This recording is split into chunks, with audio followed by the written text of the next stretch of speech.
So this is the Q120 by Neewer, and I'll show you how to set it all up in a tick. But it comes in this great little carry bag. It has a battery, a USB-C or A to C connector for charging, and it comes with this little light stand. Also just comes with your manual and all the rest of it, but all folds away in this cute, handy little bag. So let's have a little look at the Q120. Okay, so this is the Q110 at the back.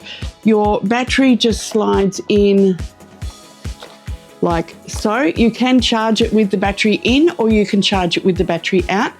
To turn it on, press the on button, and then it comes up unlock. So you just swipe that to unlock. You can give it a test. You can go through the menu. So you've got standby, color, model, burst mode, and just use the scrolly wheel to go through.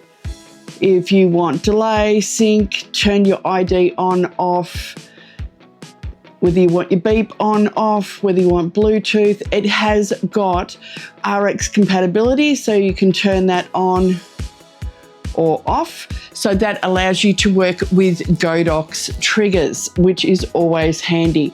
So if we get out of menu, then you have got mode. So you've got TTL, you've got manual, you've got multi, and back again. And it's just a matter of using the dial.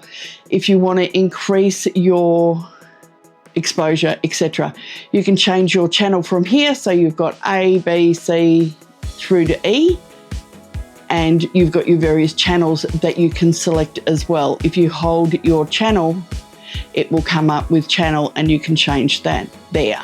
Whoops. Let's put it back on channel 1. Okay, so that's pretty much straightforward. Now, I have got it on the little stand or the little light adapter that it comes with. It also, if I turn it round, so it has a diffusion sort of Fresnel lens type thing on it. It also comes with a magnetic dome diffuser, which isn't bad, but if you want to put it on with another softbox, like the mini softbox or something like that, you will probably need to use something like this. So this is a Bowens mount. This is the ST101, which it doesn't quite fit in here.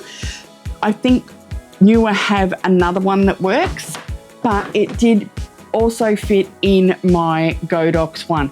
So if you're using a Godox system and want to switch out to get something like this, so this is a little bit smaller than some of the other Godox stuff, then using a Bowens mount adapter is a great way to go. So there's really not much else to tell you. You've got a USB charge in there. Nothing on the top, nothing on the back, on the sides. It's just everything is run off the back there, and that's pretty much it. So I have done a full written review, so I will put that below, as well as the link for this as well.